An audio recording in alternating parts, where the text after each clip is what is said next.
ይህ ዓለም እኮ ትሕትናችን እንደ ሞኝነት ቆጥሮታል። ዓለሙ እሱን ነው የሚነግረን። በሞኝነት ብዙ ሰማዕትነት ሞኞች ናቸው የተባሉ ሰማዕትነት ብዙ ደም ፈሷል፣ ወደ እሳት ተጥለዋል፣ በመጋዝ ተጠልተዋል። አንድም ቃል ግን ከእግዚአብሔር ከኃይሉ ከእጁ በረከት ወደ ኋላ ላሉ ትሁት የሆነውን ሰብዕናቸውን ያሳዩት። ብዙ የአቤል ደሞች ነው በዓለም ላይ የሚጮሁት። ብዙ ኃላፊነት አለብን በወገኖቻችን። ዛሬ አሁን ከመካከላችን ውስጥ ያሉ ብዙ የሰው ጆሮ የራባቸው ምግብ ላይሆን ይችላል፣ ከኪሳችን አውጥተን የምንሰጣው ነገር ላይሆን ይችላል። የሰው ጆሮ የሚጠብቁት የሰው አለ የሚሉ ከጎረቤቶቻችን ከወገኖቻችን አለ። ጩኸታቸው ወደ እግዚአብሔር ዘንድ የደረሰ ጌታ አለ እኔ አላውቀውም የምንልበት ዘመን አይደለም። እኔ ብቻ ልኖር የምንለው አይደለም። ምክንያቱም ይቺ ዓለም የተሰጠችው በጋራ እንድንኖርበት ነው። እኔ ብቻ ልብላ እኔ ብቻ ልኖር የሚለው ክርስትና አይደለም። አብረን መብላት መጠጣት አለብን ሲሆን እኔ በቃኛል ብለን ሙሉን የምንሰጠው ድምፅ ላጣው ሰው ድምፅ የምንሆነለት አግባብ ባለበት መልኩ ትሁት ሆነ ከትዕቢት ነጽተን እንግዲህ በጊዜው ከፍ እንዲያደርጋችሁ ከከበረው ወይም ከበታችሁ ካለው ከበረታው ሁሉን ነገር ማድረግ ከሚችለው ከእግዚአብሔር እጅ በታች ራሳችሁን አዋርዱ፣ ዝቅ ዝቅም አድርጉ። ይህንን ከቅዱስ ጴጥሮስ መልእክት ላይ የመጀመሪያው ጴጥሮስ መልእክት ምዕራፍ 5 ቁጥር 6 ላይ የምናገኘው ኃይለ ቃል ነው። ይህንን ኃይለ ቃል መሰረት አድርገን ለመነጋገር እንሞክራለን። ክርስቲያናዊ ሕይወት ብዙ ጊዜ ወደ ላይ ነው የሚመለከተው፣ እርገትን ነው የሚያየው። ከታች ያለ ሰው ወደ ላይ እንዲሄድ ይህንን ነው የሚመለከተውና ዝቅ የሚል ሰው ከፍ ይላል ብሎ ነው የሚናገረው። ከፍ ያለውን ደግሞ ዝቅታን ነው የሚሰጠው። ከፍታን ትሰጣለች ያለም በኋላ ወደ ዝቅታ ውስጥ ትመራናለች። እግዚአብሔር ጋር ግን ስንሄድ ዝቅ ያለው ሰው በምድር ላይ እንኳን መጻተኛ የሆነውን ሰው በእግዚአብሔር ዘንድ የከበረ ንዑድ ነው፣ በጣም መልካም ነው። ዝቅ ያለ ሰው የለም። በሰው በተፈጥሮ ውስጥ ዝቅታ በሰው ሰውኛው ቋንቋ ባህሪው ዝቅ አይልም። ስጋው ክቡር ነው፣ ነፍሱ ጽድቅ ያላት ናት። በነፍስ ብቻ ሳይሆን መንፈስ የሚባል ደግሞ ማንነት አለን። በዛ ውስጥ ደግሞ እግዚአብሔርን እናገኘዋለን። የክርስቲያን በጎ አድራጎቶች መልካም መካከል ውስጥ ትልቁ ነገር ትሕትና በመንፈሳዊ ሕይወት ውስጥ ማዕከላዊ ስፍራን ይዞ ነው የሚገኘው። መጀመሪያ ኃጢአት ሁሉ በምድር ላይ የመጣው ከትሕትና በመራቅና ትዕቢትን ገንዘብ አድርጎ በመሄድ የሰው ልጆች በዚች በምድር ላይ እንዲወድቁ ምክንያት ሆኗቸዋል። እሱን የምናይበትን ነገር እናያለን። ትዕቢት መላእክትን በመላእክት ደረጃ ይገለጹ የነበሩ በሰማያት ሁሉ ይኖሩ የነበሩትን እንኳን ሳይቀር ዝቅ አድርጓቸዋል። ሳጥናኤልና ሰራዊቱን ዝቅ ያደረጋቸው ከትዕቢት አንጻር ነው። ትሕትና ግን ሰዎችን ወደ ሱታፊ አምላክ ልዕልና ያለበት ከፍታ ነው የምትወስዳቸው። ዝቅ ያለ ይመስለዋል፣ ነገር ግን ከፍታን ያገኝባታል። ይህ ማለት ከእግዚአብሔር ጋር በህብረት መኖርን መልመድ ማለት ነው። በዚህ ውስጥ ስንኖር ከፍታችን ከፍተኛ ነው፣ ወደ ላይ ነው የምንሄደው፣ በልዕልና እንገለጻለን። ሰው በሰውነቱ የማይቆጠርበት ዓለም ላይ ነው የምንኖረው። ሰዎች አብዛኛውን ጊዜ ትመለከቱ እንደሆነ አይደለም በሀገራችን በሌላውም ዓለም ላይ ብትመለከቱ ሰው ሆነን ተፈጥረን የሚያምር ልዕልናን አግኝተን ተፈጥረን በወንዝ የሚቆጠር ማንነት ተሰጥቶን ለመሞት በጣም እየጣርን ያለው ተቸግረን ያለን። በዚህ ውስጥ ስለምንኖር ስቃያችን ይበረታል። ይህንን ስንመለከት ትዕቢት በራሱ መላእክትን ማዋረድ ከቻለ በዓለም ላይ ያለው የትዕቢት የትዕዝት ቋንቋዎች ምንጊዜም ሲያዋርዱን ነው የሚኖሩት። ቅዱስ ጴጥሮስ ይህንን ትዕቢትን የሚመስል ነገር ትተን በእግዚአብሔር እቅፍታ ሁሉም በሚችለው አምላክ ዘንድ ዝቅ በሉ እያለ ነው የሚነግረን። ሊቃውንቱ ሲናገሩ አንድ ቃል አላቸው። የበላይን ማክበር ትክክል ነው ይላሉ። አቻን ወይም እኩያን ማክበር ደግሞ ተገቢ ነው። የበታችን ማገልገል ግን አምላክነት ነው ይላሉ። ከኔ ጋር ናችሁ? ዝቅ ብሎ ያገለገልንን አምላክ ሳንወደው የወደደንን አምላክ ዝቅታ ያለበትን ነገር መርጦ እኛን ከፍ ለማድረግ አሳረገን። ያው ቅዱስ ባስልዮስ የተባለው የቤተ ክርስቲያን ታላቅ አባት ሲናገር ያልተዋሃደውን አላሳረገውም ነው የሚለው። እኛን ስለሆነ ስጋችንን ስለለበሰ ክርስቶስ እኛን ራሱ አሳረገን። ልባችን ሰማያዊ እንዲሆን አደረገን።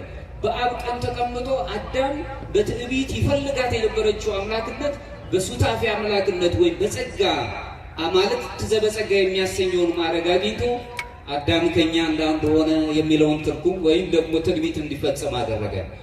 ክብራችን ልዕልናችን ሱታፊ አምላክ ማግኘት ነው፣ ከፍታ ነው። በምድር ላይ እንደው ችግር ደርሶብን እንድንኖር አይደለም እግዚአብሔር የፈጠረን። ቅዱስ ጳውሎስ ጴጥሮስ እዚሁ ላይ ሲናገረን ምንድን ነው የሚለው? ምዕመናኑ ወደ ከፍታ እንዲያስቡ የከበረችውን የበረታችውን እጅ የከበረችዋን ነገር እንድናገኝ ከእግዚአብሔር እጅ በታች ራሳችንን ማዋረድ ማለት ምን እንደሆነ ሲያስረዳ እንዲህ ይላል። እንግዲህ በጊዜው ከፍ ያደርጋችሁ ዘንድ ከበረታችሁ ከእግዚአብሔር እጅ በታች ራሳችሁን አዋርዱ። አንደኛ ጴጥሮስ ምዕራፍ 5 ቁጥር 6 ላይ ሄደንና መልሰው የከበረችው የእግዚአብሔር እጅ ምን እንደሆነች ደግሞ ይነግረናል። የከበረችው እጅ ምን ማለት ነው? ያንን ማስተዋል እንዲነግረን ይፈልጋል። ብዙ ጊዜ ሰዎች በእውቀት ላይ ብቻ ነው። እውቀት ሂደት እንጂ ፍጻሜ ሆነ አይቀርም። አዋቂነትን አይደለም ቤተክርስቲያን እውቀት አያስፈልግም ሳይሆን አዋቂነት አለን ፍጻሜያችን መንፈሳዊነት ወይም ቅድስናን አግኝቶ መኖር ነው። በቅዱስ መጽሐፍ ውስጥ የበረታችው የእግዚአብሔር እጅ ተብላ የተገለጸችውን የሚለት ነው መለኮታዊ ኃይሉ የእግዚአብሔር የመለኮታዊ ኃይሉ ሰው በምድር ላይ ሲሰቃይ የእግዚአብሔር መለኮታዊ ኃይሉ ያጽናናዋል። በሞት ጥላ ውስጥ እንኳን ስንኖር እሱ በሕይወት ይገልጠናል። ሞታችንን ስለሞተልንና በትንሣኤው ስለገደለልን ሕይወት እናገኛለን። በሰማዕትነት የሚወድቁትን ወገኖቻችንን እነሱን ስንመለከት ሌላ ኃይል የለንም። ኃይላችን መለኮታዊ ስልጣን የሆነ የእግዚአብሔር የበረታ እጁ ናት። እሱን እናያለን። ሌላው ጠባቆቱ ነው። ሁልጊዜ ይጠብቀናል። ኃጢአት ውስጥ እንኳን ሆነን እኛን ስለሚነፍቀን ስለሚወደን ይጠብቀናል። በኃጢአት እንደስ ዓለም ከሆነ ግን ይጠለናል። በኃጢአት ውስጥ እንኳን ሆነን በበደል ውስጥ እንኳን ሆነን ይፈልገናል። ከበደል እንድንወጣ ይጠብቀናል። አምላካችን አጋዥ ነው። አምላካችን ሲደክመን ያነሳናል፣ ስንወርቅ እንነሳለን። ለዚህም ነው እንግዲህ ሁልጊዜ በወደቁበት ቤት መቼም በዓለም ላይ አግኝቼ ኖሬ ደስ ብሎኝ ከመኖር ይልቅ በእግዚአብሔር ቤት እጣል ዘንድ መረጥኩ ነው የሚለው ቅዱስ ዳዊት ሲናገር። በእግዚአብሔር ቤት ቢወድቁ ማግኘት ስላለ ቢያቆም ደግሞ የሚፈልጉት ነገር ተሟልቶ ስለሚገኝ ሁልጊዜ ከእግዚአብሔር ጋር መኖርን እንመርጣለን። እሱ ብቻም አይደለም፣ የበረታቸው የእግዚአብሔር እጅ በሕዝቡ መካከል መከራ እንኳን ሲሆን የማዳን ስራውን ይላል። በጣም ሐዘኖች ሲበዙ ጭንቀቶች ሲኖሩ በእያንዳንዱ ቤት ስቃዮች ሲኖሩ እንኳን እግዚአብሔር ሁልጊዜ የበረታ እጁን ይልክልናል። ስለዚህ እንጽናናለን። ሌላ ኃይል የለንም። በዚህ ሕይወት ውስጥ እንኖራለን። ሙሴን እንኳን ብናየው ለምሳሌ ሲናገር ምን ይላል? እስራኤላውያንን ሲያሳስባቸው ጌታ አምላክህም ከዚህ በበረታ እጅ እንዳወጣህም አስብ እያለ ነው። በበረታ እጅ ከመከራ የሚያወጣው የሰው ኃይል አይደለም። ከመከራ የሚያወጣን የእኛ ጥበብ እውቀት አይደለም። ሁሉን ማድረግ የሚችል የፍቅር አምላክ የደሃ አባት የሆነ አምላካችን ኃይሉን ሲልክልን ከምንጨነቅበት ነገር ያወጣናል። የበረታ የእግዚአብሔር እጅ የእግዚአብሔር የጠበቀው እንክብካቤ የበረታ እጅ ተብሎ ተገልጿል። በፈጠረው ፍጥረትና በእኛና በፍጥረታቱ መካከል ልዩ የሆነ ግንኙነት እንዲኖረን ኃላፊነት እንዲሰማን ጥበቃ ይኖረናል፣ እንክብካቤ ያደርግልናል። ሌላው እግዚአብሔር ሁላችንንም በፍቅር ተግሳጹ ይጎበኘናል። ልጆቹ ስለሆነን ይወደናል፣ ያፈቅረናል፣ መጽናናትን ይሰጠናል። ይህ ዓለም ግን የሚያስጨንቀን ነው፣ አለቀልን ነው የሚለን። እግዚአብሔር ጊዜ አለው፣ በጊዜው ነው ሁሉም ነገር የሚሰጠን። የእግዚአብሔር ጥበቃው በፈተናዎችና በመከራዎች አሁን በምንሰማቸው ጆሮን ጭጉ በሚያደርጉ ነገሮች እንኳን ሳለን ሁልጊዜ በሚያስደንቅ ጥበቃው ይጎበኘናል፣ ያጽናናናል። ጊዜዎቹ ለጊዜው እንሰጠዋለን። የእግዚአብሔር ስልጣን ራሱ ፍጹም ስልጣን ያለው እግዚአብሔር ነው። በእኛ ሕይወት ላይ ያለው ስልጣን እግዚአብሔር ነው። በሁሉም ነገራችን ላይ እግዚአብሔርን መመልከት እንድንችል የበረታውን የእግዚአብሔር እጅ ብሎ ተገለጸ። በሆነው ዘመን ላይ በመጀመሪያ ክፍለ ዘመን እስከ ሁለተኛ ክፍለ ዘመን የነበረው ቅዱስ ኢግናቲዮስ ወይም አግናጢዮስ የሚባለው ምትው ለአንበሳ ተብሎ የተገለጸው አባት በሮም በነበሩት ጭፍሮች እጅ ወድቆ በመከራ ውስጥ እያሳደዱ ከአንጾኪያ ወደ ሮም ከወሰዱት በኋላ ከኔ ጋር ናቸው ያን ጊዜ የእግዚአብሔር እጅ ከሱ ጋር እንዳለች ሲመለከት በሮም የነበሩት ክርስቲያኖች ይህ ደግ አባት በእነዚህ ጨካኞች እጅ እንደወደቀ ሲመለከቱ መማለጃ ሰጥተው ሊያስመለጡት ወደዱ። አግናጢዮስ የተባለውን ቅዱስ አባት። ሮማውያን ደግሞ አንድ ስርዓት አላቸው። ክርስቶስን የሚከተሉ የሚያምኑትን ሁሉ ወደ አናብስት ጉድጓድ ውስጥ ወይም ደግሞ ራሱን የቻለ ትዕቢት ሰርተው ከአናብስት ጋር ያታግሏቸው ነበርና መጨረሻ ላይ በአናብስት ተበልተው ይሞቱ ነበር።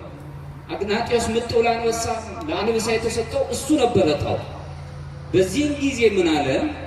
የሮም ክርስቲያኖች ወገኖቼ ሆይ ያለ ጊዜው አትራሩልኝ ያለ ከኔ ጋር ናችሁ።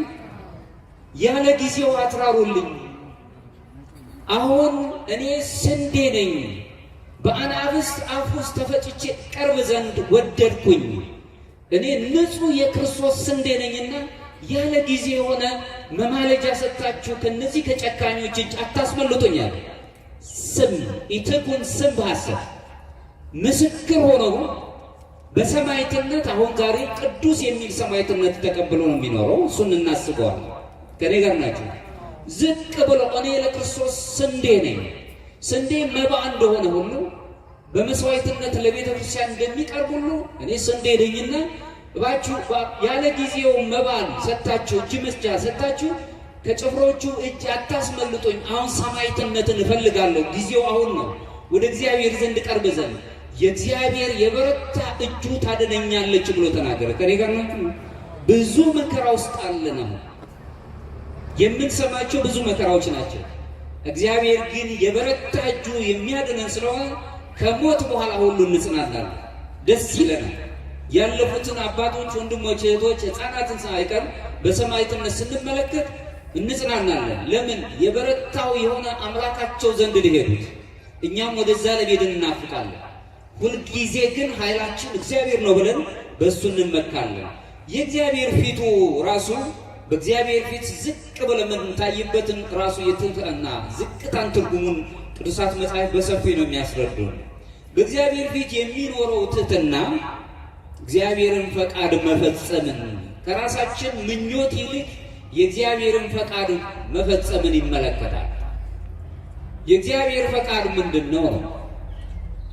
እኔን የምትወዱ ከሆነ ትእዛዜን ፈጽሙ አለ በዮሐንስ ወንጌል ላይ ራሱ አምላካችን ኢየሱስ ክርስቶስ። ትእዛዙ ምንድን ነው ብለን ስንጠብቅ እርስ በርሳችሁ ተዋደዱ አለ። የእርስ በርስ መዋደድ ጥርጉን ሲያሳየን ደግሞ የራሱን ሕይወት አሳልፎ ከመስጠት የበለጠ ምን ፍቅር አለ አለ። የፍቅር ጥጉ በልቦና ላይ የተተከለ የመውደድ ኃይል ነው። ራሳችንን አሳልፈን በዚህ ከቁሳዊ ዓለም ሐሳብ ወጥተን ከኔ ይልቅ እኛ የሚለውን ሐሳብ ይዘን የምንሄድበት በሕይወት የምንገለጽበት ሰዋዊ ጠባያችን በተግባር የሚገለጥበት ከኔነት። ምክንያቱም የሰው ልጅ ብቻውን ይሆን ዘንድ መልካም አይደለምና ነው የሚለው መጽሐፍ ሲነግረን። ለአዳምና ለሔዋን የተነገረ ቢመስልም ለሁላችንም ሰዎች ከሰዎች ጋር ነው የሚያምርባቸው። አንዱ በአንዱ መጽሔት ነው፣ መስታወት ነው መኖር የሚችለው። በምድር ላለው ለማንኛውም ሰው ሰውነቱ ገዝፎ የሚታየን ከሆነ አሁንም ወደ እግዚአብሔር የበረታ ክንዱ እጁ ስር እንደወደቀን ወደ ልና እንቀርባለን። የእሱን ፈቃድ እናስባለን። የእግዚአብሔር ፈቃድ ራሳችሁን አሳልፋችሁ ስጡ ነው የሚለው። አፍቅር ቢጸከ ከመ ነፍስከ፣ ራስን በምትወድበት የመውደድ ቋንቋ ሌላ ወገንን ውደደው ነው ያለው። መውደድ፣ ለራስ ፍቅር ማድላት። ሰው ራሱን የሚወድ ከሆነ ተፈጥሮውን ያከብራል፣ ፍጥረታትን ይወዳል። አሁን ትልቅ ችግር የገጠመን ራስን በመውደድ ራስ ወዳድ የሚባል ቃላት እንሰማለን።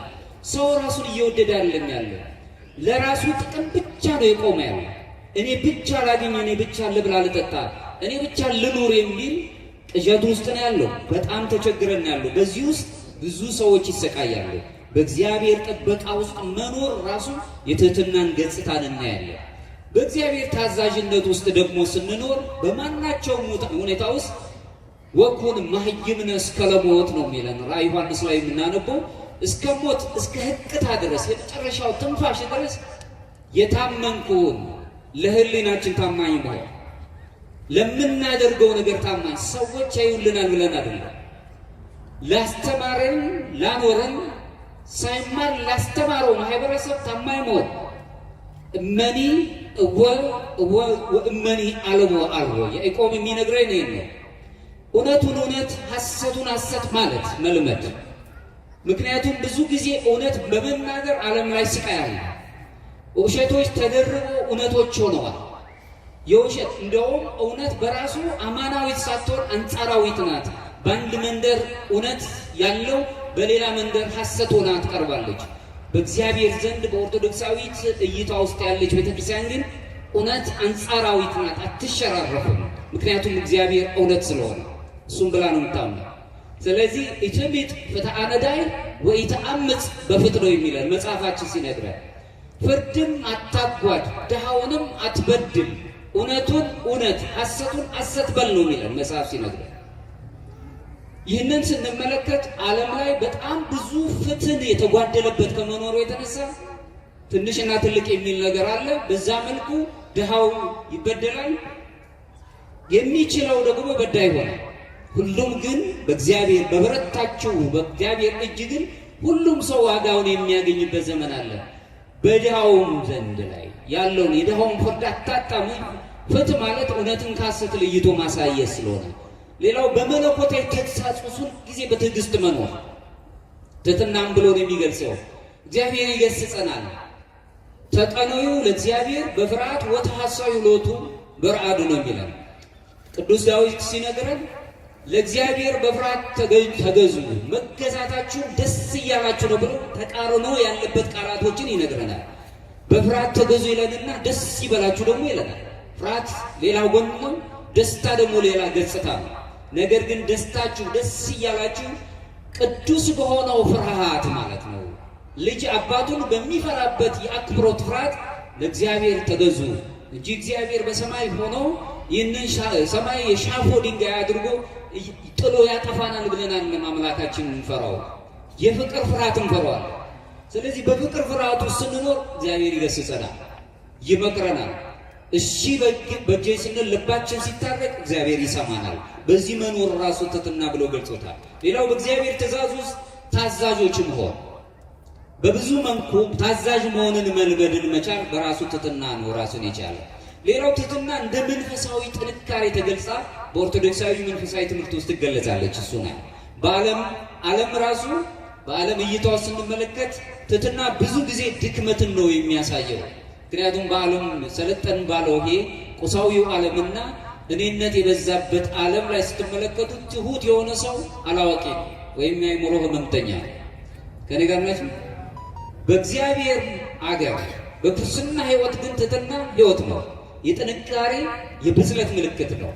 ከድክመት የምንወጣበት ነው። ኦርቶዶክሳዊ ትምህርት ውስጥ የሚያስተምረው እውነተኛ ትሕትና የመንፈሳዊ ጥንካሬያችን የምናሳይበት ነው።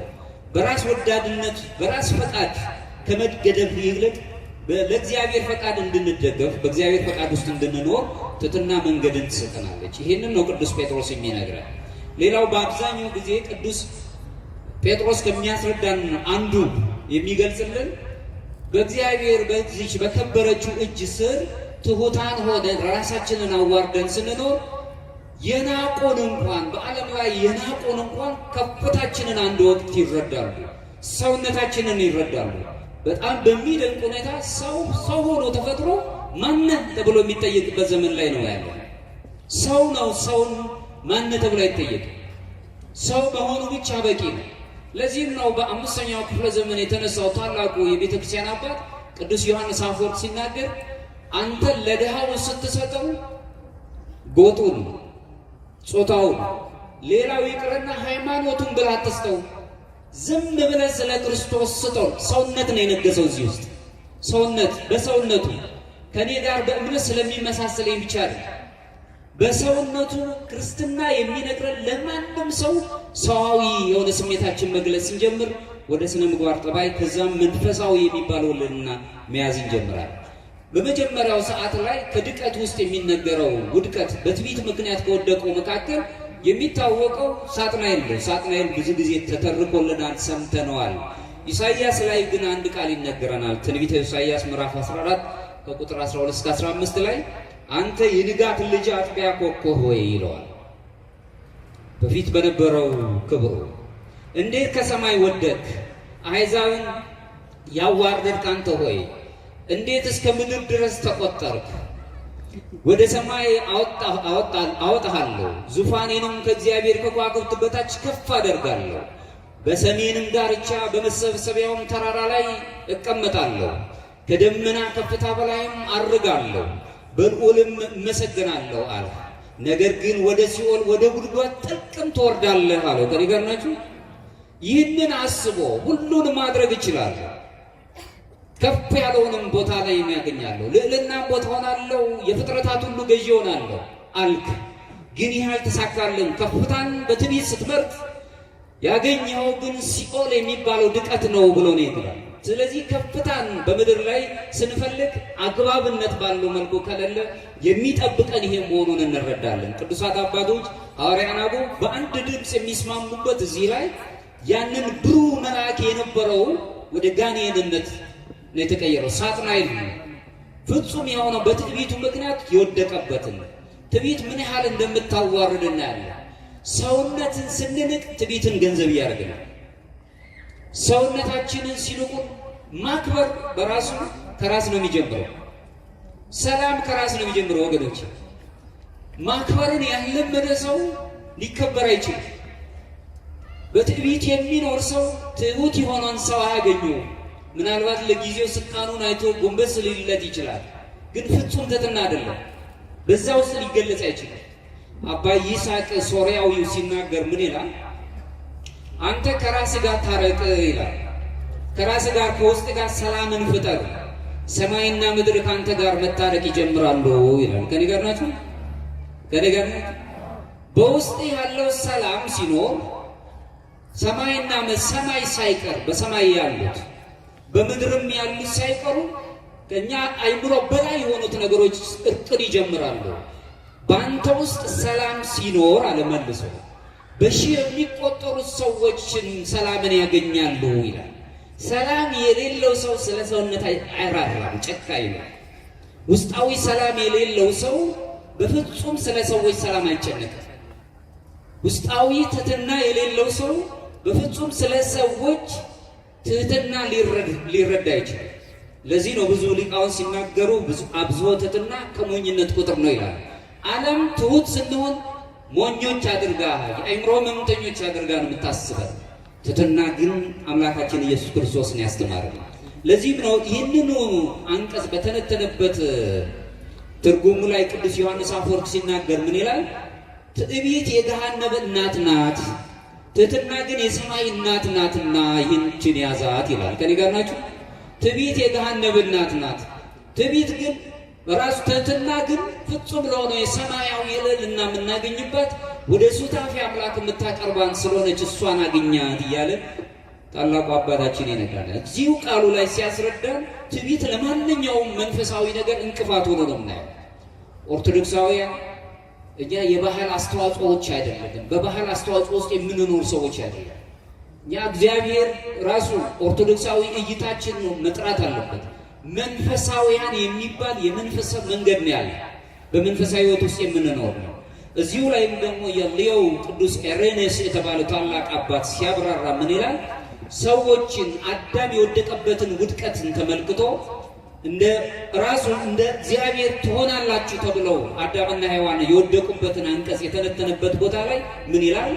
ሰው ከመጀመሪያው ጀምሮ አምላክ ሆኖ አልተፈጠረም አለ ቅዱስ ኤሬኔስ። አምላክ ሆኖ አልተፈጠረም። ነገር ግን አምላክን መምሰል መለኮታዊ ባህሪን የሚካፈልበት ሱታፊ አምላክ የሚያገኝበትን ችሎታ ግን ሰጠው፣ እንዲህ ሆኖ ተፈጠረ ይላል። ከኔ ጋር ናችሁ? በአርአያውና በአምሳሉ ሲፈጥረን እግዚአብሔርን ወደ መምሰል የምንመጣበት ነገር አዳም በትዕቢት ምክንያት እባቡ ካሳተው በኋላ ሔዋንን ካሳታት በኋላ ወደ ምድር ሲወርዱ አዳም በስቃይ ውስጥ ነው የነበረው። ጉቶ ስር ነበር የተደበቀው። የዓለም ምሳሌ ወደ ሆነችው የት ነው ያለው ተብሎ የአምላክ ድምፅን በሰማ ሰዓት ራቁቴን ነኝ በጉቶ ስር ነው ያለሁት ነው። ራቁትን መሆንን ማን ነገረ? ከሱታፊ አምላክ ስንወጣ ከመንፈሳዊ አይን እይታችን ስንርቅ አሁንም የለበስነው ልብስ ራሱ አይከልለንም። መንፈሳዊ እርቃን ይሆናል ህይወታችን። ከመንፈሳዊ ነገር የራቀን እንሆናለን። ልክ ይህንን ካገኘ በኋላ አዳም በደሉ እንደተሰማው ሲያቅ መጀመሪያ የሰው ልጅ ሲፈጠር ግን አምላክ እንዲሆን አይደለም፣ እኛ አምላክ እንሆናለን አይደለም፣ አምላክን ግን እንመስላለን። በአርአያው በአምሳሉ ስለተፈጠረ አምሳል አርአያ የሚባል አሁን በጥምቀት አዳም ከወደቀ በኋላ በጥምቀት ያ የደበዘዘው ልጅነታችን ተመለሰልንና የሥላሴ ልጅነት አገኘ። አሁን የሥላሴ ልጅነት አለ። የሚቀረን ግን እግዚአብሔርን መምሰል ነው። እሱ ደግሞ በጥረት እግዚአብሔር በረዳን የእግዚአብሔር ጸጋን ይዘን ከኛ ጋር ባለን መንፈሳዊ አገልግሎትና የምስጢራት የቤተክርስቲያን ተካፋይነት ወደዛ እንቀርባለን። ሱታፌ አምላክ የምንለው ቴዎሲስ በግሪክኛው ብለን የምናነሳው ይሄንን ነው። ቅዱስ ኢሬኔስ የሚያነሳው ይሄንን ነው። እንግዲህ በዚህ ምክንያት ወደ ነገረ ድኅነት ታሪክ ውስጥ እንሄዳለን። የዳንበትን ሕይወት እናያለን። በሌላው መልኩ ግን ፍጹም ትህትናን ከአምላካችን ነው የተማርነው። ከእሱ ስለተማርን የትህትና ፍጹም ምሳሌ ተብሎ የተገለጸ አምላካችን ኢየሱስ ክርስቶስ ነው። ለዚህም ነው ቅዱስ ጳውሎስ ሲናገር በፊልጵስዩስ መልእክቱ ላይ ምዕራፍ 2 ከቁጥር 8 ላይ ራሱን አለ አምላካችን ኢየሱስ ክርስቶስ አዋረደ ለሞትም፣ ይሄውም የመስቀል ሞት እንኳን የሆነውን የታዘዘ ሆነ። ራሱን ባዶ አደረገ። ስለ እኔ፣ ስለ እናንተ፣ ስለ አዳም፣ ስለ ፍጥረታት፣ ስለ ሰው ልጆች ብሎ አምላካችን ራሱን ዝቅ አደረገ። ከፍታን የተመኘ አዳምን ትሕትና ያስተምር ዘንድ ዝቅ አላለ። ከፍ ሊያደርገን ዝቅ ብሎ መጣ። ከፍ ብሎ በመስቀል ላይ ታየ። በመስቀል ላይ ተሰቅሎ አይደለም ነፍሳዊ ባህሪያችንን ሰውነታችን ግርማ አገኘ። እሱ ደመግቦ አልነበረም ነው የሚለን መጽሐፍ ሲነግረን። በመስቀል ላይ ሆኖ በደም ታጥቦ በደም ውስጥ ሆኖ ደሙን አፍሰሰለንና እሱ ግን ደመግቦ አልነበረም። አዳም ከወደቀ በኋላ ውበቱ የሰውነት ውበቱ ጠፍቶስ መንፈሳዊ ሕይወቱ ጠፍቶ የነበረው በደሙ ከመለሰለት በኋላ ደመግቦ ያደረገን እኛን ከኔ ጋር ናችሁ። ደመግቦ ያደረገን አምላካችን ኢየሱስ ክርስቶስ በመስቀል ላይ ሆኖ ዓለምን ነፃ አወጣ። የዓለም ነፃ የወጣበትን ምልክት ሰጠንና ልጅነታችን በደም ታጠበ። አንተሙ ታቦቱ ለእግዚአብሔር የሚለን ለዚህ ነው። የእግዚአብሔር ቤተ መቅደሶች እናንተ ናችሁ፣ የመንፈስ ቅዱስ ማደሪያ ናችሁ። ቅዱስ ጴጥሮስም ቅዱስ ጳውሎስም የሚስማሙበት ነገር ግን በደሙ ዋጋ ስለተገዛችሁ የራሳችሁ አይደላችሁም ብሎን የግል ማንነታችንን ጥያቄ ውስጥ አስገቡት። በግል ማንነት ውስጥ ጥያቄ ውስጥ ሆነን እያለን ገና እሱ መልስ ሳያገኝ እንዴት ነው የሰው ልጅ በሆነ ማንነት ስቃይ ውስጥ የሚገባው? አንተ ከዚህ ነው የመጣው፣ አንተ ከዛ ነው የመጣው ለምን ይሰቃያል? ቤተ ክርስቲያን የሁሉ ናት። ዮሐንስ አፈወርቅ ሲናገር ቤተ ክርስቲያን የፍርድ ቤት ወይም የፍርድ አደባባይ አይደለችም፣ ነገር ግን ሕሙማን የሚፈወሱባት ሆስፒታል ናት። የቤቱም አለቃ ወይም ደግሞ ሕሙማንን የሚፈውሰው ደግሞ ራሱ ሐኪሙ መድኃኔ ዓለም ክርስቶስ ነው፣ እንደራሴዎቹም ካህናት ናቸው ብሎ ቅዱስ ዮሐንስ አፈወርቅ ያስቀምጣል። አድሎ የለባትም፣ ሁሉንም ነው የምታገኝ። በየትኛውም ከዚህ አካባቢ ከዚህ ነው ያለው የቆዳ መልክ፣ የንግግር፣ የቋንቋ ዘይቤ ባለበት አትለካውም።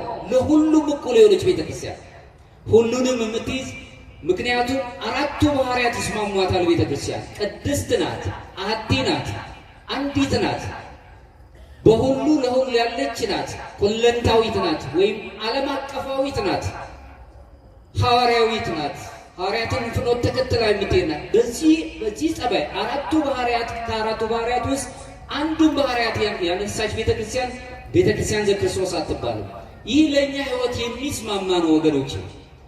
በአንድነት እንድንኖር እግዚአብሔር ይፈልጋል። ምክንያቱም እኛ የእግዚአብሔር ቤተ መቅደሶች ነን። በአንድ ሐሳብ እንዲኖሩ ቅዱሳኑ ደጋጎቹ በአንድ ሐሳብ ይኖሩ ነበር። ሐዋርያቱ እግዚአብሔር መንፈስ ቅዱስ በዛው ነው የወረደላቸው።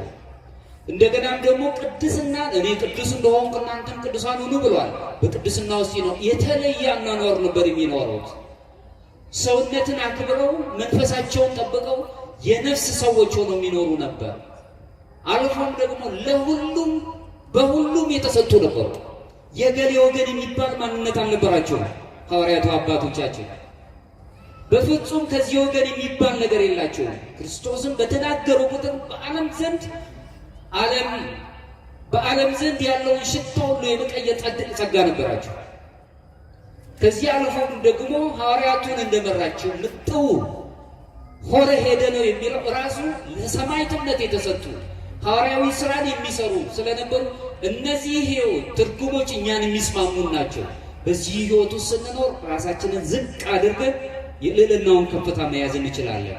ክርስቶስ ለእኛ የትሕትናችን ዝቅ ማለታችንን ወደ እግዚአብሔር ወደ ሰዎች ስንቀርብ ዝቅ ማለታችንን ይቀበላል። አሁን ቅድም የተናገርኩት ብዙ ጊዜ በዓለም ላይ ስንመለከት ስልጣን ያላቸው ከፍታ ላይ ያሉ ድምፃቸው የሚሰማ ሰዎችን ዝቅ እንልላቸዋለን። አሰላምታችን ሁሉ ይቀየራል። አቻ እንኳን ያሉን ሰዎች እንኳን ጓደኞቻችንን የምንለዋወጠው ነገር መሆን ስላለበት ብቻ እናደርጋለን። ዝቅ ያለውንም አንረሳዋለን። ዝቅ ያለውን ማገልገል ነው አምላክነት ብለው የሚገልጽ ዝቅ ብሎ መገልፈት። ስለዚህም ነው ቅዱስ አትናቴዎስ ዘእስክንድርያው ሲናገር ምን ይላል? ሰው የእግዚአብሔር ለመቀበል ብቁ ይሆን ዘንድ ቃል ሥጋ ሆነ። ቃል የተባለ መድህን ክርስቶስ አምላካችን ከሰማይ ወርዶ ዝቅ ያለውን አዳምን ባህሪውን ከፍ ሊያደርግ እኛን ከፍታችንን ሊመልስልንና ወደ ቀደመ ክብራችን ሊመልስ ቃል ወልደ እግዚአብሔር ኢየሱስ ክርስቶስ መድህን ዓለም እሱ ሰው ሆነ፣ ዝቅም አለልን። ሁሉን ማድረግ የሚችል አምላክ በትሕትና በግርግም ውስጥ ተወለደ። እነዚህ እንስሶች እስትንፋሳቸውን ለገሱት።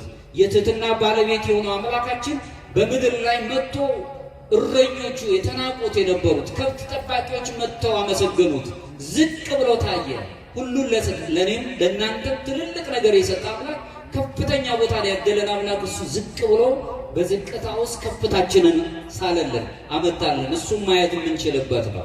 ከዚሁ ጋር እንግዲህ ዮሐንስ ወንጌል ምዕራፍ 13 ከቁጥር 14 ላይ እንግዲህ ይላል፣ እኔ ጌታና መምህር ስሆን እግራችሁን ካጠብኩኝ አለ መድኃኔ ዓለም ክርስቶስ፣ እናንተ ደግሞ እርስ በርሳችሁ እግራችሁን ትታጠቡ ዘንድ ይገባችኋል።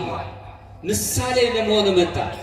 ዝቅ ማለት በጣም በዓለም ኃጢአተኛ በደለኛ ናት ብለው የከሰሷትን እንኳን ሴት ከሳሾችሽ ወዴት አሉ? ከእናንተ መካከል ኃጢአት የሌለበት ሰው ይውገራት። ሁሉም ኃጢአቱ ተናበበ። ሁሉም ዘንድ የሚነበብ የተሸፈነ ኃጢአት ግን የእኛ ሳይሆን የሌሎች ነው የሚታየው። ስለዚህ ግፎች የሚበዙት ለዚህ ነው።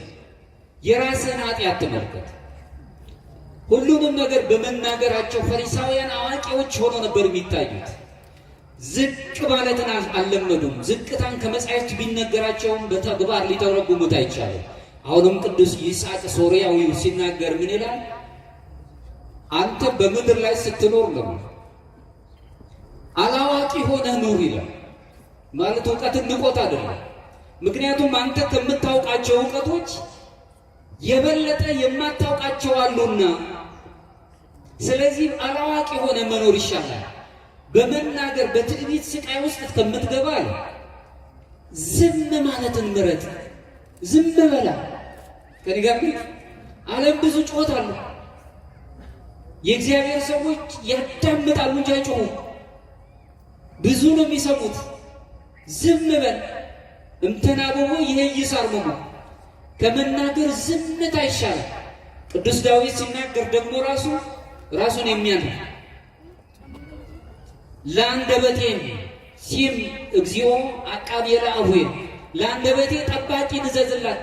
እቺ ምላስ እሳት ስለሆነች አገርን ቃላቶቻችን አገር መጠገን አገር ማፍረስ ስለሚችሉ ሕዝብን ስለሚያጠፉ በቃላት ብዙ ሰዎች ስለሚሞቱ በቃላት ብዙ ሰዎች ስለሚጠገኑ መልካም ሲሆን፣ ስለዚህ አለመናገር ዝምታ ምረጥ።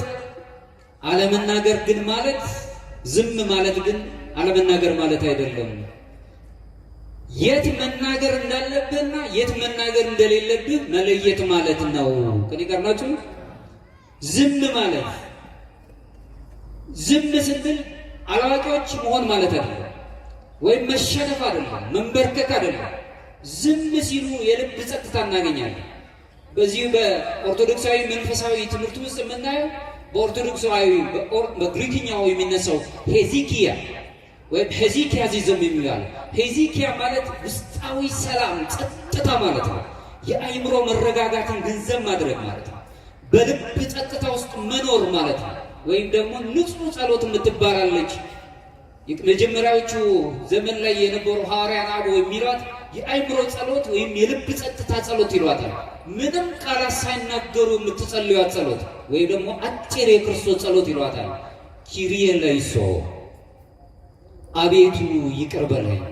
ሁሉም ሰው የሚጸልያት አሁንም ተቀምጣችሁ እኔም ቆሜ ሁሌም የምንጸልያት እየሰራን እየወጣን ይቅር በለን ትሕትናን ነው የሚገልጸን፣ እሱ ዝቅታን ነው የሚገልጸን። ስለዚህ በየት ቦታ መናገር እንዳለብህ ወቅ፣ የት ቦታ ደግሞ መናገር እንደሌለብህ ወቅ ነው። በእምነት ሲመጣ ዝም በል እያልን አይደለም። እምነቴማ ይሄ ነው አግባብ በሆነ መልኩ መግለጽ መቻል። አዋቂ ሆነ ከምትሰቃይ አላዋቂ ሆነ መኖር ይሻልሃል ይላል። አዋቂነት ስቃይ ነው። ምክንያቱም እውቀቱ ራሱ በጥበብ የታሸ እውቀት አይደለም። የኦርቶዶክስ እውቀት በጥበብ የተቃኘ እውቀት ነው። በዛው ምክንያቱም እውቀት ብቻውን አያሻግረንም። ከእውቀት ጋር ጥበብ ግን ማሻገር ይችላል፣ ለትውልድ ይተርፋል። እሱን ይዘ መኖር አለብን ነው የሚለው። ስለዚህም ማለት ክርስቶስ ትሕትናውን ያስተማረን በቃል ብቻ አይደለም፣ በተግባር ነው። መስቀል ላይ ውሎ ነው ትሕትናውን ያሳየ። ደም ተከፍሎልን ነው ትሕትናውን ያሳየ። ትሑታን መሆን አንደበታችን የሰላ ንጹህ ነገሮችን መናገር የምንችል። አዎ እንደምትጠይቁኝ አምናለሁ። ይህ ዓለም እኮ ትሕትናችን እንደ ሞኝነት ቆጥሮታል። ዓለሙ እሱን ነው የሚነግረን። በሞኝነት ብዙ ሰማዕትነት ሞኞች ናቸው የተባሉ ሰማዕትነት ብዙ ደም ፈሷል፣ ወደ እሳት ተጥለዋል፣ በመጋዝ ተጠልተዋል። አንድም ቃል ግን ከእግዚአብሔር ከኃይሉ ከእጁ በረከት ወደ ኋላ ላሉ ትሑት የሆነውን ሰብዕናቸውን ያሳዩት። እንደውም ቅዱስ በዚህ በዮሐንስ ወንጌላዊ መምህር በነበረበት ጊዜ ያለው ፖሊካርፕ የተባለ ታላቅ አባት የዮሐንስ ወንጌላዊው ደቀ መዝሙር ነው። 86 ዓመት ሆኖት ሳለ በዘመኑ የተነሱት አላውያን እጅ ውስጥ ወደቀና ፍርድ ቤት ቀረበ።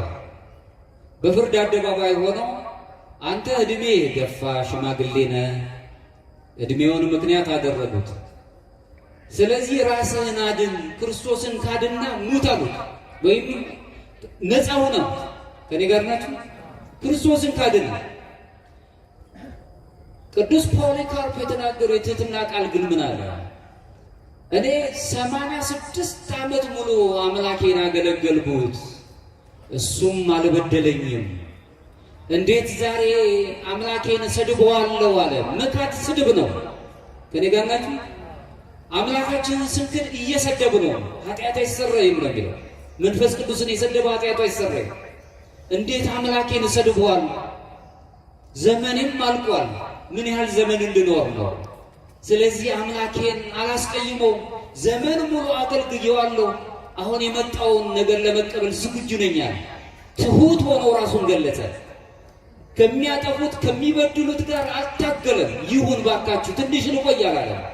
መቆየት የሚችልበትን ትንሽ መላ ሰጥተውት ነበር። የለም በዚህ ውስጥ አልገለጥም፣ እሱን ሳገለግል ነበርኩት። ራሱ ወደ እሱ ዘንድ ነው የሚሄደው። አልሰደበውም አምላኬን አለ። የቅዱስን በረከት ከኛ ጋር ያሳድርብን። እግዚአብሔርን ስናገር ራሱ የጥበብ ቃላቶች ሁሉ ይሰጡናል። በልግስና ውስጥ መኖርን እንጀምራለን። ከእግዚአብሔር ጋር መኖርን እንግዲህ እኔ ጌታና መምህር ስሆን እግራችሁን እንዳጠብኩ እናንተም ደግሞ ለሌሎቻችሁ። አሁን እሱ ብቻ አይደለም። በኦሪቱ ትመለከቱ እንደሆነ ቃየል አቤል ገሎ ሲመጣ ወንድሙን አቤልን ገሎ ሲመለስ የአቤል ደም ስትጮህ ወንድምህ ቃየል የት አለ አሉ። የአቤል የወንድሜ ጠባቂ ነኝ ብሎ መለሰ። ብዙ የአቤል ደሞች ነው በዓለም ላይ የሚጮሁት። ብዙ ኃላፊነት አለብን በወገኖቻችን። ዛሬ አሁን ከመካከላችን ውስጥ ያሉ ብዙ የሰው ጆሮ የራባቸው ምግብ ላይሆን ይችላል፣ ከኪሳችን አውጥተን የምንሰጣው ነገር ላይሆን ይችላል። የሰው ጆሮ የሚጠብቁት የሰው አለ የሚሉ ከጎረቤቶቻችን ከወገኖቻችን አሉ። ጩኸታቸው ወደ እግዚአብሔር ዘንድ የደረሰ ጌታ አለ እኔ አላውቀውም የምንልበት ዘመን አይደለም። እኔ ብቻ ልኖር የምንለው አይደለም። ምክንያቱም ይቺ ዓለም የተሰጠችው በጋራ እንድንኖርበት ነው። በአምስተኛው ክፍለ ዘመን የነበረው ከሐዋርያን አበው መካከል አንዱ ቅዱስ አምብሮስ ዘሚላን የተባለው አባት ሲናገር ምን ይላል? አንተ ለድሃው ስትሰጠው የራሱን ታስረክበዋለህ። ምክንያቱም ይቺ ዓለም የተፈጠረችው ለሀብታሞች ብቻ አይደለም ለሌሎችም ጭምር እንጂ። ይህንኑ ቃል ደግሞ የሚጋራው ታላቁ የዘመኑ የነገረ መለኮት መምህር የተባለው ሜትሮፖሊታን ካልስቶስ ወር ሲናገር ምን ይላል? የክርስትና ጉልላት ትልቁ አሁን የምናየው ጉልላት ከፍተኛውም ልዕልና ይህ ነው። ይኸውም የጋራ ጥቅም የሆነውን ነገር መሻት ነው። እኔ ብቻ ልብላ፣ እኔ ብቻ ልኑር የሚለው ክርስትና አይደለም። አብረን መብላት መጠጣት አለብን ሲሆን እኔ በቃኛል ብለን ሙሉን የምንሰጠው ድምፅ ላጣው ሰው ድምፅ የምንሆነለት አግባብ ባለበት መልኩ ትሁት ሆነ ከትዕቢት ነጽተን። ስለዚህ ይሄንን የምናገኝበት ሆነ አሁንም ወደ እግዚአብሔር አምላካችን እንሄዳለን። እግሩን ማጠብ እግራቸውን ሲያጥር ስርዓት ነው። አምላካችን ዝቅ ብሎ የሐዋርያቱን እግር ሲያጥር መለኮታዊ ትህትናውን ግን ገልጿል። አምላካችን ትሁት የሆነው አምላካችን ዝቅ ብሎ ወደ እግር አባቶቻችን እጅ ሲነሳሱ ዝቅ ነው የሚሉት። ለባለስልጣን ብቻ ለሁሉም ነው። ሕፃኑም አምላክ አለው፣ መልአክም ይጠብቀዋል። ለሁሉም ሰው በሰውነቱ ክቡር ነው። እሱን ማየት የምንችልበትን ነገር ነው።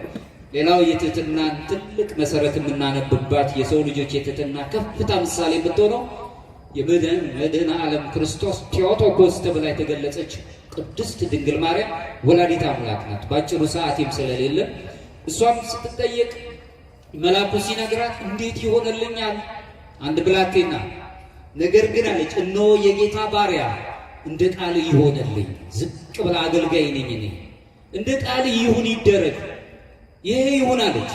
በትህትናዋ ምክንያት እግዚአብሔር ከፍጥረታት ሁሉ በላይ የነበረውን ከፍታ ከፍ እንድትል አደረጋት።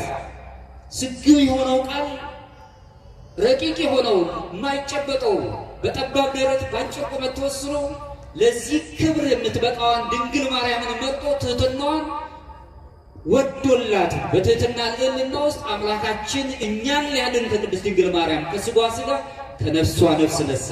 ስለዚህ የባሪያይቱን መዋረድ አይቷልና ብላ ጸለየች። ዝቅ የሚሉትን የሚጎበኝ አምላክ ነው ያለ። የትህትናን ትልቅ የከፍታን ምሳሌ የምናነባት ድንግል ማርያም ናት። በዚህ ሕይወት ውስጥ ስንኖር አሁንም በዚህ ጎርጎርዮስ ፓላማስ የተባለውን የድንግል ማርያምን ትህትናን በገለጸበት አንቀጹ ላይ ምን ይላል? ትህትና ድንግሊቱን ሰማይ የማይችሉትን እርሱን ለመቀበል ብቁ ሰማያት የሰማያት ሁሉ ሰማይ የሆነውን አምላክ እሱን እንድትወስድ ብቁ አደረጋት ይላል። ትህትና ድንግሊቱን ሰማያት የማይችሉትን እርሱን ለመቀበል ሰማያት ይችሉት የማይችሉትን ሁሉ መላእክት የማይዳስሱትን ሁሉ እንድትሸከም ብቁ አደረጋት ብሎ ጎርጎርዮስ ፓላማስ የሰባተኛው ክፍለ ዘመን የቤተ ክርስቲያን ታላቅ አባት ይህንን ገልጸዋል። በዚህ ሕይወቱ ስንሄድ እኔ የጌታ ባሪያ ማለትን መልመድ እንድንችል ትህትናን ከድንግል ማርያም ተማረ።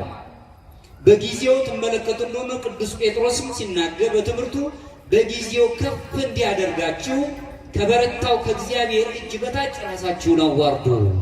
ጊዜ ተገልጿል።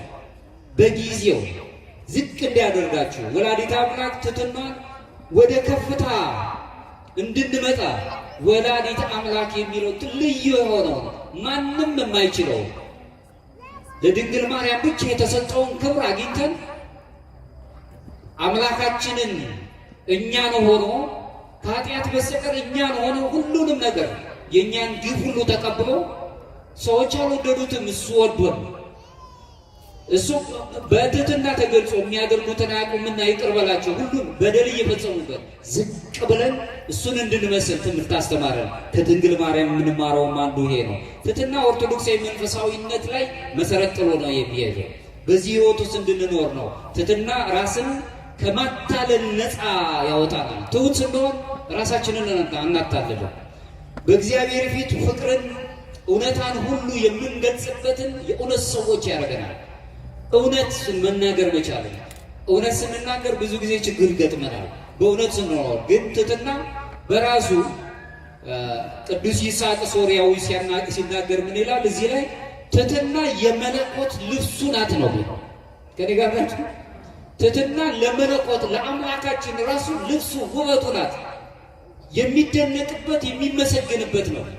ይህንን መለኮታዊ የሆነውን ዝቅ ብሎ እኛን እንደወደደንና እርቃናችንን የነበረው በአዳም ምክንያት ጸጋችን ተገፎ የነበረው መለኮታዊውን የሆነ ሱታፊ አምላክ የሚባለውን አማልክት ዘበጸጋ የሚለውን ነገር ሊሰጠን ሊያለብሰን አምላካችን ወደዚህ ምድር ወርዶ ዝቅ አለልን። በምድር ላይ ኦርቶዶክሳውያን እኛ ዝቅታን እንደ ሞኝነት መቁጠር የለብንም። ትሑታን መሆን ነው። የሆነ ወቅት ላይ ሰዎች ይማራሉ፣ መመለሳቸው አይቀርም። እንዲመለሱ ነው መጸለይ ያለብን።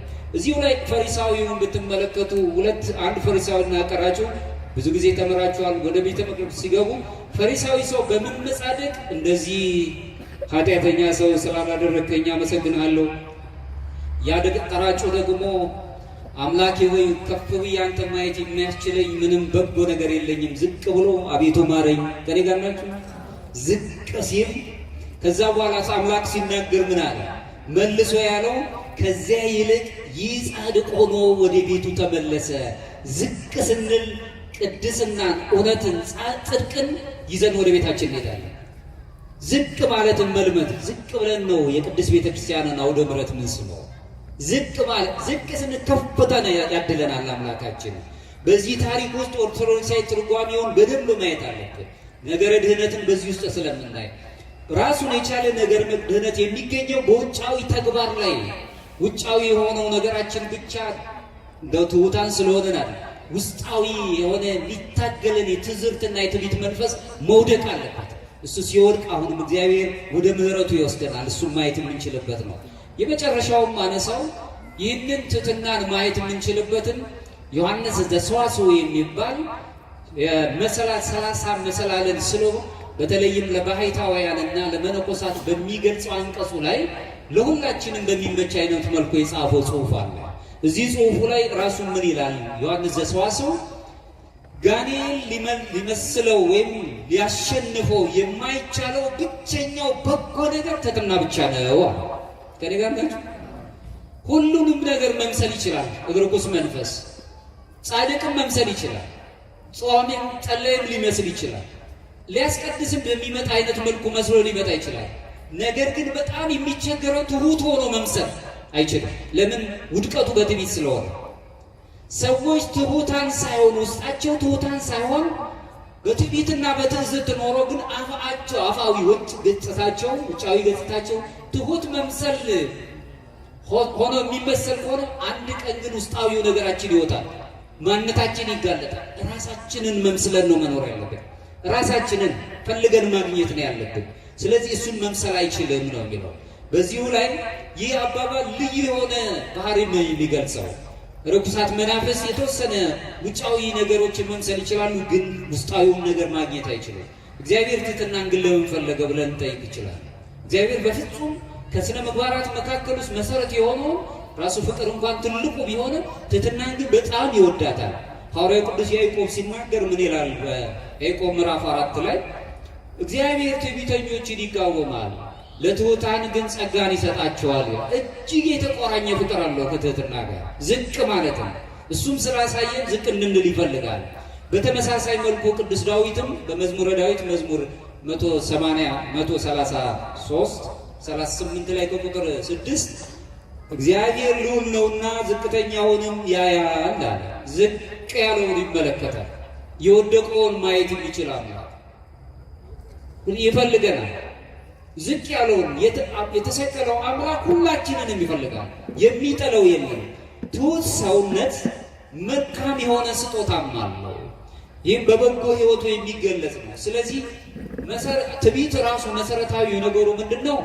እኔ እችላለሁ ነው፣ አደርገዋለሁ። ትሕትና ግን ምን ጊዜም ችሎታውን ለአምላክ ነው የሚሰጠው። እግዚአብሔር ይችላል፣ በእግዚአብሔር ኃይል አለን፣ እግዚአብሔር ያከናውንልናል፣ በእግዚአብሔር ጥበብ ውስጥ ሁሉ እንኖራለን። ቅዱስ ዮሐንስ አፈወርቅ ሲናገር ምን ይላል? መልሶ ትሕትና የበጎ ምግባራት ሁሉ ስር፣ እናትና ሞግዚት፣ መሰረትና ማሰሪያ ናት ይላል። ለሁሉ ነገር ማሰራችን ትሕትና ናት። ፍቅር አለን እንኳን ብለን ፍቅራችን በትሕትና መገለጽ ካልቻለ አሁንም የከሸፈ ነው የሚሆነው። በዚህ ሕይወት ውስጥ እንድንኖር ቅዱሳን አባቶቻችን መምሰል የምንችልበትን ነገሮች ማየት አለብን። የአምላኬን ሕማም እመስል ዘንድ እቀበል ዘንድ አቤቱ ፍቀዱልኝ። ቅድም አግናጦስ ምጡላኖስ የተናገሩት እባካችሁ ክርስቲያኖች ወይ መማለጃ ሰጣችሁ በምድር ላይ ተቅበዝብዤ ከምኖር አሁን እንኳን አለ የአምላኬን ሕማም ተቀብዬ እሱን እመስል ዘንድ ፍቀዱልኝ አለ። እግዚአብሔርን መስለን እንድንኖር ዓለም አይፈቅድልንም። እኛ ግን ከዚህ ዓለም ጠባይ ወጥተን ከቁሳዊው ዓለም ይህ ማለት ሳትበሉ ሳትጠጡ ኑሮ ሳይኖራችሁ ሳትነግዱ ዝም ብላችሁ ኑሮ ማለት ነው። እንዲሁ ዝም ብሎ በተቀመጣችሁበት ከሰማይ ይወርዳል ማለት ነው። የምትሰሩት እንዲባረክ እውነተኞቹ የምታገለግሉት አገልግሎት ዝቅታ ባለበት ወደ ከፍታ የሚያድጉ እግዚአብሔር ይባርክላችኋል። ቅዱስ ፖሊካርፕም የሚያስቀምጥልን ነው። በጊዜው ሲል በጊዜው እያንዳንዱ ቅዱስ ያዕቆብ ሲያነሳ ራእዩን ገና እስከተወሰነ ጊዜ ድረስ ነውና እያለ የሚነግረውናል ቅዱስ ዕንባቆም ከትንቢተ ዕንባቆም ምዕራፍ 2 ከቁጥር 3 ላይ። ስለዚህ ወደ እሱ ጣፊ አምላክ ሊያመጡ የሚችሉትን ነገሮች በደንብ ተገንዝበን መሄድ አለብን። በዚህ ውስጥ ስንኖር እግዚአብሔር አምላካችን የልዕልናውን ጥግ ይሰጠናል። እንደ መጨረሻ የምናየው ምናልባት ማጠቃላይ የማደርገው ነገር እንዴት በተግባር እንግለጸው ትሕትናን። አንደኛ ተግሳጽና በተግሳጽ ሕይወት ውስጥ የምንኖርበትን የደስታ ሕይወታችንን ፈልገን ማግኘት አለብን። ተግሳጽን መውደድ አለብን። ተግሳጽ ቸል የሚል የራሱን ነፍስ ይንቃል። ዘለፋን የሚሰማ ግን አይምሮን ያገኛል፣ ወይም ደግሞ እውቀቱን ጥበቡን ይገለጽለታል። ይህ ምሳሌ 15 ላይ የምንረዳው ነው። ክርስቶስ ደቀ መዛሙርቱን ናቸው እኔ እንዳደረግኩላችሁ እናንተ ደግሞ እርስ በርሳችሁ ምሳሌ ሆናችሁ አድርጉ ብለው እንደሰጣቸው ሌሎችን በፍቅር ማገልገልን መልመድ አለብን። ማፍቀር አለማፍቀር አንችልም። ፍቅር ተፈጥሯዊ ነው። ሰዎች አፍቅሩኝ ብሎ ማስገደድ አይችልም እንጂ እንደውም አልፎ ተርፎ ገዳዮቻችንን እንኳን እንድናፈቅር ጠላቶቻችን ውደዱ ነው ያለ። የክርስትናው ትልቁ ጥግ በጣም ከባዱ ፍቅር ጠላትን መውደድ። በዚህ ውስጥ እንድንኖር ነው። ክብር ለእግዚአብሔር መስጠት፣ ሰዎችን ማድነቅ ማክበር መልመድ አለብን። ለትሕትና ዘወትር በጸሎት የምንለምን ጌታ ኢየሱስ ክርስቶስ ሆይ የእግዚአብሔር አብ ልጅ አቤቱ እኔን ማረኝ ይቅር በለኝ እግዚኦ መሐረነ ክርስቶስ የምንለው ነው። ከዕለት በዕለት ሁልጊዜ በንስሐ ውስጥ መልመድ። ቅዱስ መጽሐፍ ለምሳሌ ስናነሳው ነው መጽሐፈ መነኮሳት ንስሐ ሰተውህበተ ጸጋ እምድኅረ ጸጋ ነው። ንስሐ ማለት በጥምቀት ካገኘናት በጥምቀት ያገኘነው ልጅነት ከሱ በኋላ የምናገኛት የይቅርታ በር ነው ማለት አረቦ እናት ብሎ ነው የሚያሳይ ይቅርታ የምናገኝባት ነው። ሞትን ማሰብ ብዙ ጊዜ ከብደናል። ሰው እንዴት ሞትን አስብ ይባላል? ጨለማ ይመስላል። ሞትን ማሰብ ግን ለክርስቲያኖች የልዕልና ጫፍ ነው። ሰው መሄዳችን አለ። መሞት ማለት ግን መጨረሻ መሆን ማለት አይደለም። ለክርስትና ሌላ ህይወት የምንኖርበት ጅማሮ ነው። ሰማያዊ ህይወታችንን የምንጀምርበት ነው። ሁሌ ሞት ስናስብ ግፍ ይቆማል። ሞት አለብኝ ስንል እጃችንን በሰዎች ላይ ማንሳት፣ ሰይፍ ማንሳት፣ ሰዎችን ደም ማፍሰስ እናቆማለን። ሰው ሞቱን ማሰብ ሲያቆም ነው ግፍ የሚፈጽመው።